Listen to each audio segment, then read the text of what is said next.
Hello, I'm back again. Obviously, I didn't know what I was doing on the other one because I didn't finish it, so oh well. This is Connie from Chalky and Company, and I'm going to show you how to do stenciling this time. So I have the wood shop magnets. They come with a set of 3. Dream, Hope, and Love, and this is what they look like. Dream is finished here, right there. Okay, so I have a bunch of them started so we don't have to wait here. And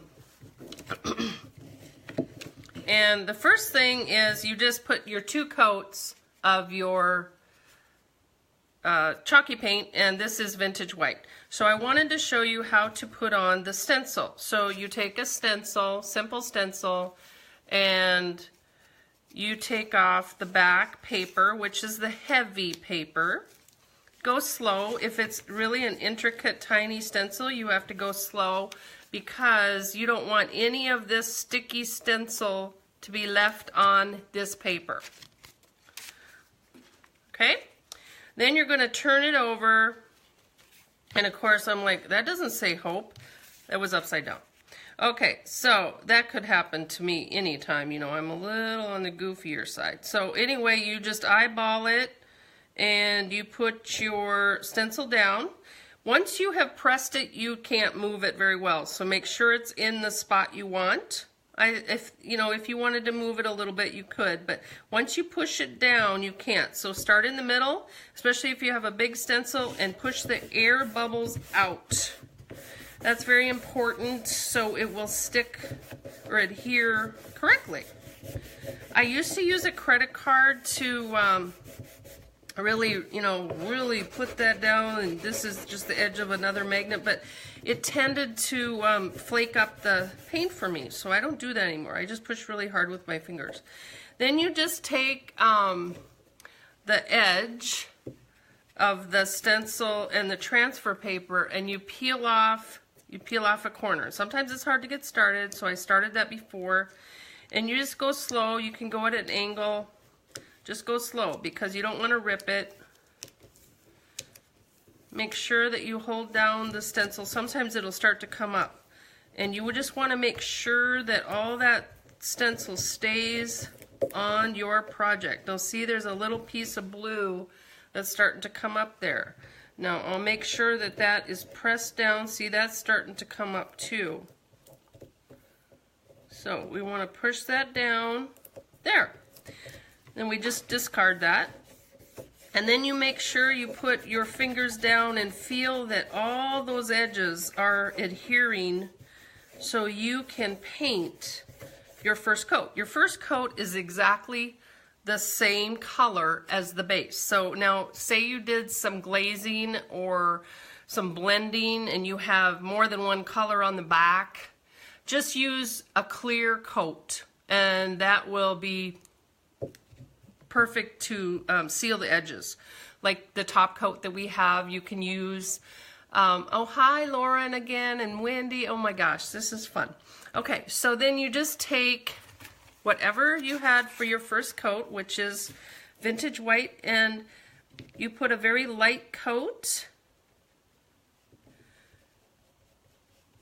And all it is sealing those edges. So if you're not a real steady hand, I would put a piece of tape over, and I'll see these little tiny arrow feathers are coming up. So just push them back down. If you wanted to put a piece of tape here and a piece of tape here, that's fine.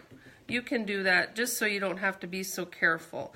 And then you just let that dry. So of course, that's not going to dry while I'm on here. So I have one already done. Okay, so that's already done. It's nice and dry. And then you take whatever color you want to be the letters, and I actually have tarnished copper today, and Chalky and Company is one of the exclusive companies that has metallic chalky paint. Isn't that awesome? Tarnished copper, silver shine, gold, and the new rose gold. Now, what more could you ask for? Okay, so you're just going to put a very light coat on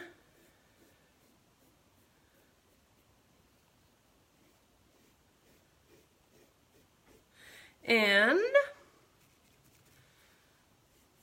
you let that dry a wee bit, and I already went off the edge, so I'll have to fix that. Oh darn. Oh well. Okay, so I already did another one where it had the first coat on, so we'll put the second coat on this one, and then I'll show you how to take it off. It's pretty simple. Now, granted, these are small, and it's much easier to do small projects than big projects. So we're going to try to get it to this beauty, and here is, when it's still wet, I don't even let it dry very much. I just peel it right off. Now the inner part of the heart and the inner part of the O and that kind of stuff is going to stay. So this is being a little stubborn, but if it rips, it rips. You just take a tweezer after. But these are one-time use, people. See how they rip? But they are good at gripping, and that's why they rip sometimes.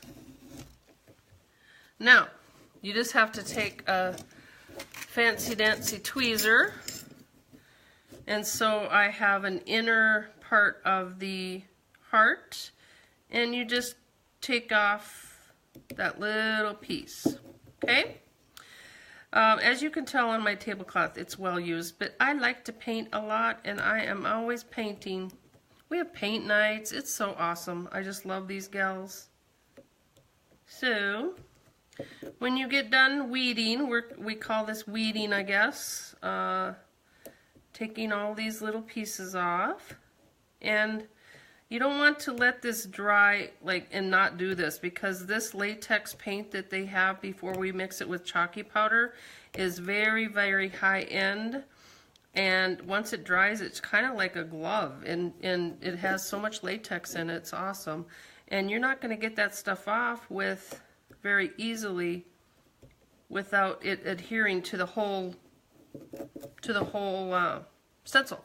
So then, now I don't know if you have a stylus, but I do.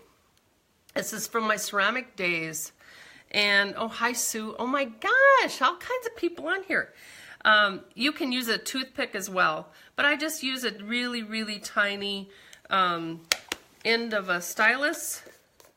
There's two ends usually, and I take the paint in the lid, and I just take one dot, and I can just dot it and get rid of the part that I didn't really want there. So there's not too much to do on here. I gouged the wood a bit there. You can put your dot there, and then you're good to go. So now I'm going to show you on this last piece here, while this dries, I'm going to show you how to distress this. Now I don't have any base color underneath, but I have just the wood. So I'm going to wipe this with a wet wipe or a damp cotton cloth, it doesn't matter. And you just take your piece of sandpaper, and this just takes the elbow grease out of it a little bit, and then you just distress it. And if you want that to look dark, you paint it with brown or black or blue or whatever you want to do first. But you can do the entire thing and distress the whole piece first too. But I really didn't know when I was making this piece what I wanted to do with it. But I wanted to show you guys how I do that with the wet sanding. It just makes it really easy, especially if people don't have, you know, like older ladies, they don't have as much muscle, and it's a little bit harder for them to do. So then you just wipe all that powder off, and if you want to distress it even more, you can. So anyway, that, oh my gosh, there's Paula. So hello guys. Okay, so I think I figured out from last time I pushed the button called finish. So have a great day, and I'll try to think of more videos. Talk to you later.